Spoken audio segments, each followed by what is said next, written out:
सरकार की ओर से बहुत बहुत स्कॉलरशिप निकल के आते हैं, लेकिन इन्हीं में से एक बहुत बड़ी स्कॉलरशिप जिसे हम नेशनल स्कॉलरशिप कहते हैं, हर साल central government, state government, AICT, UGC की ओर से हर साल ये प्रोग्राम चलाया जाता है। जो बच्चे गरीब हैं उनके लिए स्कॉलरशिप कैसे प्राप्त हो, तो इस प्लेटफॉर्म के माध्यम से केंद्र सरकार ने यहाँ पे क्या किया है, आपको नेशनल स्कॉलरशिप के रूप से स्कॉलरशिप देने का यहाँ पे निर्णय किया है। हर साल स्टूडेंट को नेशनल स्कॉलरशिप मिलती है। पहले से लेकर पीएचडी तक जो स्टूडेंट यहाँ पे एजुकेशन ले रहे हैं उनके लिए स्कॉलरशिप हर साल दी जाती है। ठीक है, तो नेशनल स्कॉलरशिप को लेकर जो क्वेश्चन दूंगा, साथ ही में इसके लिए एलिजिबिलिटी क्राइटेरिया क्या होगा, अप्लाई कैसे करना पड़ता है, एआईसीटी, यूजीसी और सेंट्रल गवर्नमेंट की स्कॉलरशिप एक ही प्लेटफॉर्म के माध्यम से, ये भी मैं आज के इस वीडियो में शेयर करूंगा। ठीक है, तो चलिए स्टार्ट करते हैं। सबसे पहले जो यहाँ पे नेशनल स्कॉलरशिप की ऑफिशियल वेबसाइट है, इसका लिंक मैं डिस्क्रिप्शन में दे दूंगा। ठीक है, scholarship.gov.in ये नेशनल स्कॉलरशिप की ऑफिशियल वेबसाइट है। ठीक है, एनएसपी भी आप सर्च कर सकते हो गूगल पे। इसके लिए कैसे अप्लाई करते हैं, ठीक है, सबसे पहले इसके बारे में थोड़ा जान लेते हैं कि इसका एलिजिबिलिटी क्राइटेरिया क्या है, तो प्रोग्राम कैसे चलता है। ठीक है, तो हर साल क्या होता है, नेशनल स्कॉलरशिप स्टूडेंट को मिलती है। सरकार की ओर से नेशनल स्कॉलरशिप हर साल मिलती है और केंद्र सरकार ये स्कॉलरशिप होती है। ठीक है, आप यहाँ पे देख सकते हो नेशनल स्कॉलरशिप यहाँ पे, लेकिन इसमें कैटेगराइज जो सेंट्रल गवर्नमेंट होते हैं, यूजीसी जो एजेंसीज होते हैं, ये भी अपने स्कॉलरशिप डिस्ट्रीब्यूट करते हैं। ठीक है, तो मैं आपको बताना चाहती हूँ सबसे पहले कि नेशनल स्कॉलरशिप होती क्या है।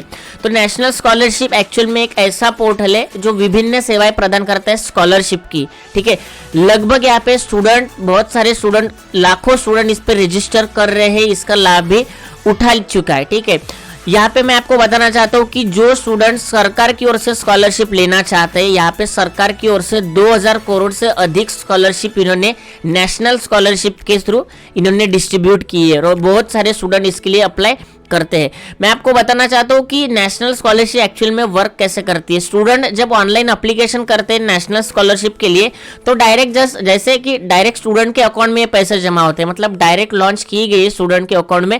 और इससे स्कॉलरशिप क्या क्या होती है मैं आपको बताना चाहता हूँ। स्टूडेंट तक पहली से लेकर पीएचडी तक, ठीक है, जो बच्चा पहली से लेकर पीएचडी तक एजुकेशन कर रहा है या लेना चाहता है, आगे में भी पीजी वगैरह करना चाहता है, तो उनके लिए अलग अलग छात्रवृत्ति प्रदान करता है, मतलब स्कॉलरशिप प्रदान करता है। जैसे कि यहाँ पे केंद्रीय योजना, मतलब सेंट्रल योजना के बारे में यूजीसी योजना है, एआईसीटी और राज्य सरकार। मैंने आपको 4 कैटेगरी जो बताई, यही 4 कैटेगरी आपको क्या करती है, स्कॉलरशिप देती है। ठीक है, केंद्रीय योजना में बहुत सारे यहाँ पे आ जाते, मतलब उच्च शिक्षा विभाग हो गया, सामाजिक न्याय विशेष विभाग हो गया, जनशक्ति मंत्रालय हो गया, अल्पसंख्यक, ऐसे इनमें भी कैटेगरी है। तो इनके लिए भी कैसे आप अप्लाई कर सकते हो ये भी मैं आपको बताऊंगा। ठीक है, सबसे पहले जान लेते हैं कि एआईसीटी क्या करता है, जो all India council of technical education, ये क्या करती है, अपने भी स्कॉलरशिप इनमें लॉन्च करती है, जो कि स्टूडेंट को मिलनी चाहिए, स्टूडेंट की एजुकेशन में मिलना चाहिए। ठीक है, मैं आपको बताना चाहता हूँ ये पूरे इंडिया के लिए होता है। किसी भी स्टेट से आप बिलोंग करते हो, किसी भी राज्य से हो आप,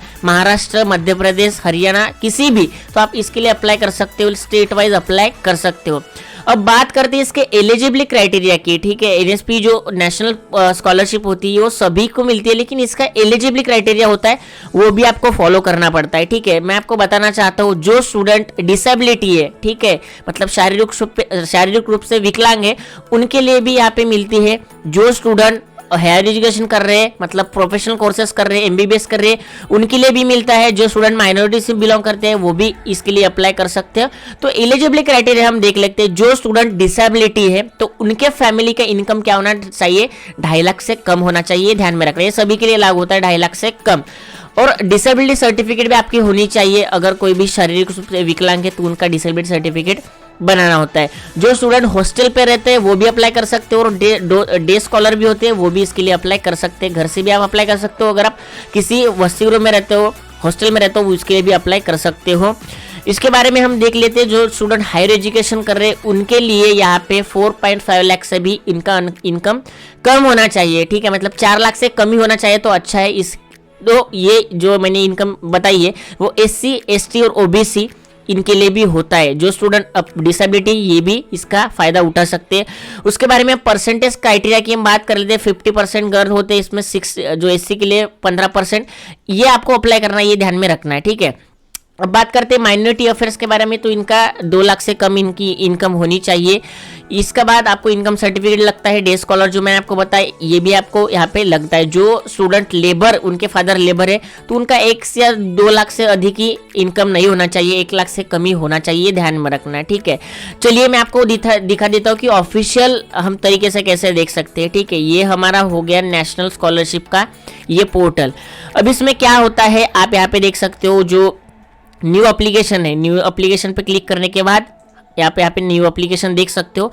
इसके बारे में हम बाद में बात करते हैं, पहले देखते हैं प्री मैट्रिक स्कॉलरशिप। और ये प्री मैट्रिक स्कॉलरशिप क्या होती है, जो स्टूडेंट 1ली से 10वीं तक पढ़ता है वो प्री मैट्रिक स्कॉलरशिप के लिए अप्लाई करना पड़ता है, ठीक है। अब आता है पोस्ट मैट्रिक स्कॉलरशिप स्कीम, जो स्टूडेंट 10 से आगे पढ़ना चाहता है, ठीक है, उसके लिए ये अप्लाई की जाती है। उसके बाद आते हैं मेरिट कम मीन स्कॉलरशिप, इसके लिए भी आप अप्लाई कर सकते हो। प्रोफेशनल कोर्सेज के लिए, मतलब टेक्निकल कोर्सेज के लिए ये होती है। सबसे पहले हम देख लेते हैं प्री मैट्रिक स्कॉलरशिप की गाइडलाइन देख लेते हैं, ठीक है। चलिए मैं आपको बताना चाहता हूँ प्री मैट्रिक स्कॉलरशिप की गाइडलाइन। चलिए यहाँ पे आप देख सकते हो, ठीक है, यहाँ पे आप देख सकते हो। इसके बारे में बात करते हैं थोड़ा सा, इसका सिलेक्शन प्रोसेस के बारे में बात करते हैं, ठीक है। सिलेक्शन प्रोसेस आपको क्या करना पड़ता है, जो डॉक्यूमेंट्स मैंने बताया, इनकम सर्टिफिकेट आपकी ज़्यादा नहीं होनी चाहिए, उसी पे आपको यहाँ पे स्कॉलरशिप मिलती है, ध्यान में रखना, कम से कम आपकी इनकम होनी चाहिए, ठीक है। इसके रेट ऑफ स्कॉलरशिप के बारे में बात करते हैं, जो स्टूडेंट 1ली से 10वीं तक इसके लिए अप्लाई करेंगे उनके लिए स्कॉलरशिप होगी, ठीक है। Rate of scholarship and admission tuition fee, ठीक है, एडमिशन ट्यूशन फी। तो स्टूडेंट को, जो स्टूडेंट यहाँ पे लेना चाहते हैं, एडमिशन अपने कॉलेज में लेना चाहते हैं, तो उनको क्या होता है, डे स्कॉलर हो या हॉस्टलर, तो उनके लिए यहाँ पे इन्होंने दिया हुआ है जो मेंटेनेंस अलाउंसमेंट है 600 रुपये पर मंथ हॉस्टलर के लिए और 100 रुपये पर मंथ डे स्कॉलर्स के लिए, ठीक है। मतलब यहाँ पे 1200 से 1300 रुपये आपको 1 साल के आपको यहाँ पे मिल जाते हैं, जो स्टूडेंट 1ली से 10वीं तक इसके लिए अप्लाई कर सकते हैं, ठीक है। ये तो हो गया 10वीं से, मतलब 1ली से 10वीं तक। अब हम देखते हैं कि पोस्ट मैट्रिक स्कॉलरशिप, ठीक है। चलिए पोस्ट मैट्रिक स्कॉलरशिप के बारे में बात करते हैं। तो पोस्ट मैट्रिक स्कॉलरशिप को लेकर बहुत सारे स्टूडेंट के मन में क्वेश्चन भी थे, तो मैं आपको बताना चाहता हूँ यहाँ पे, ठीक है।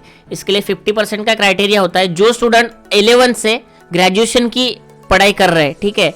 तो आप यहाँ पे देख सकते हो, जो स्टूडेंट यहाँ पे हॉस्टल पर रह रहे, जो स्टूडेंट हॉस्टल पर रह रहे, उनके लिए क्या होता है 7,000 रुपये पर मंथ ट्यूशन फी, मतलब यहाँ पे एडमिशन की आपको 7,000 रुपये पर एनुअल होता है। उसके बाद हम देखते हैं यहाँ पे मतलब 3,000 रुपये स्टूडेंट के लिए, कुल मिलाकर आपको यहाँ पे स्टूडेंट को 10,000 रुपये से लेकर आपको यहाँ पे स्कॉलरशिप मिल जाती है, ठीक है। 10,000 तक आपको यहाँ पे स्कॉलरशिप मिल जाती है, ठीक है। उसके बारे में हम बात करते हैं, तो आपको मिनिमम 60% तो आपको परसेंटेज होना चाहिए 10वीं में, तभी आप इसके लिए अप्लाई कर सकते हो। अदरवाइज इसके लिए आप अप्लाई भी अभी भी कर सकते हो, ठीक है। हम देखते हैं अभी मेरिट कम स्कॉलरशिप के बारे में, ठीक है। मेरिट कम स्कॉलरशिप के बारे में देखते हैं। देखिए यहाँ पे इसकी एलिजिबिलिटी की हम बात करें, जो स्टूडेंट प्रोफेशनल कोर्सेज कर रहे हैं, मतलब फॉर एग्जांपल इंजीनियरिंग कर रहे हैं, मेडिकल कर रहे हैं, वो भी इसके लिए अप्लाई कर सकते हैं।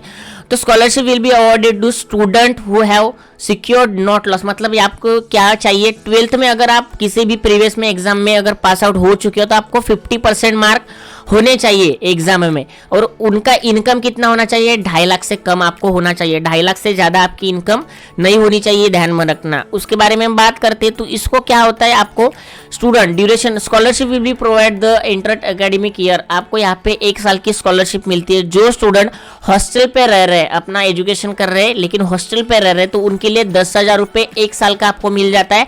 और जो स्टूडेंट घर से पढ़ाई कर रहे हैं, मतलब उनका कॉलेज घर में ही रहकर आप पढ़ाई कर सकते हो, तो उनके लिए क्या करता है 5,000 रुपये इनको डे स्कॉलर को मिलते हैं, ठीक है। तो आपको 5 से 10,000 तक स्कॉलरशिप इसके लिए मिलते हैं प्रोफेशनल कोर्सेज के लिए, ये भी मैंने आपको बता दिया, ठीक है। जो स्टूडेंट, बहुत सारे स्टूडेंट यहाँ पे कंफ्यूज थे, तो उनको भी मैंने यहाँ पे बता दिया, सभी के सभी जो डिटेल्स थी एलिजिबिलिटी क्राइटेरिया वो भी मैंने आपको यहाँ पे बताया था, ठीक है। यहाँ पे आप देख सकते हो एलिजिबिलिटी क्राइटेरिया कैसा है। तो आपको 2.5 लाख से कम भी आपकी इनकम होनी चाहिए, तभी आप यहाँ पे अप्लाई कर सकते हो, ठीक है। उसके बाद बेगम हजरत जो नेशनल स्कॉलरशिप है, इसके बारे में भी आप देख सकते हो। ये थोड़ी अलग है, ठीक है। लेकिन जो मैंने आपको स्कॉलरशिप बताई, pre matric scholarship, post matric scholarship, merit cum scholarship, इसके लिए आप जरूर अप्लाई कर सकते हो। इसका एलिजिबिलिटी क्राइटेरिया भी मैंने आपको बताया था, सभी के लिए सेम होता है, लेकिन इनकम का थोड़ा मैटर होता है, इनकम आपको कम रखनी पड़ती है, तभी आपको इसके लिए अप्लाई कर सकते हो। इसके बारे में हम बात करते हैं। अगर आप पहले से एप्लीकेशन किया हुआ है तो आपको फ्रेश एप्लीकेशन नहीं करना है, आपको रिन्यूअल एप्लीकेशन करना है, ठीक है। अगर आपका रिन्यूअल एप्लीकेशन नहीं होता है तो आपको फ्रेश एप्लीकेशन करना होता है, ठीक है। आप फ्रेश एप्लीकेशन पे क्लिक करो। फ्रेश एप्लीकेशन पे क्लिक करने के बाद कुछ इस तरीका का रजिस्ट्रेशन फॉर्म आपको शो होगा, ठीक है। बेसिक से डॉक्यूमेंट्स होते हैं, डॉक्यूमेंट्स भी आपको मैं बता देता हूँ, ठीक है। चलिए मैं आपको डॉक्यूमेंट्स भी बता देता हूँ कि कैसे आपको ये करना पड़ता है, ठीक है।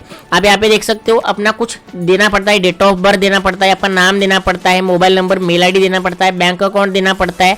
इसके लिए कौन से आप मतलब क्या, यहाँ पे आपको राशन कार्ड भी देना पड़ता है, डोमिसाइल भी देना पड़ता है, ऐसे ही आपको अप्लीकेशन करना पड़ता है, ठीक है। ये हो गया अपना रजिस्ट्रेशन पेज। आपको यहाँ पे अपना अप्लीकेशन, अगर आपने रजिस्टर नहीं किया तो आपको यहाँ पे रजिस्टर हेयर पे आपको क्लिक कर देना है, ठीक है। रजिस्टर हेयर पे आपको क्लिक कर देने के बाद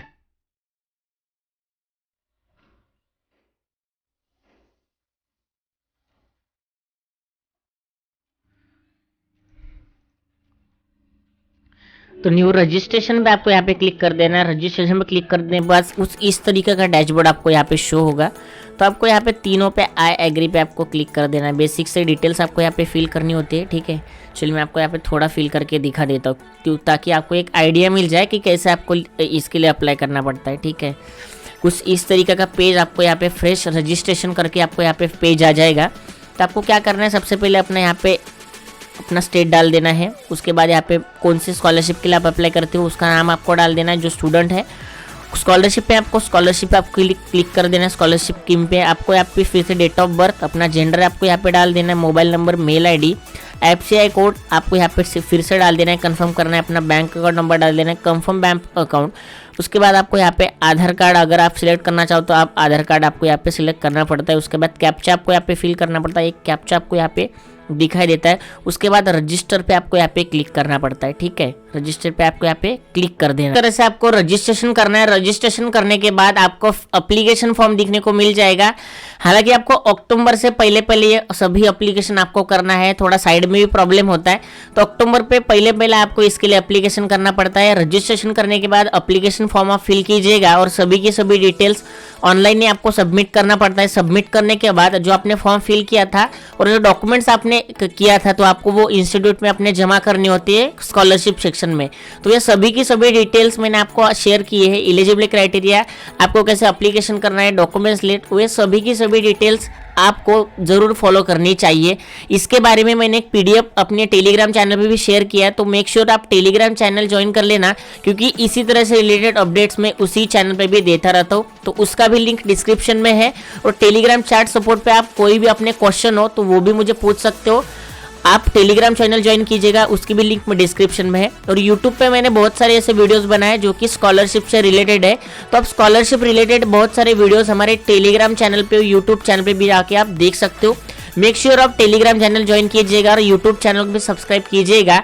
इसी तरह से रिलेटेड वीडियो देखने के लिए एक चैनल पे लाइक और कोई भी कमेंट हो तो मुझे कमेंट सेक्शन में जरूर बताना। मिलते हैं दोस्तों अगले वीडियो में। आज के लिए फिलहाल इतना ही। जय हिंद।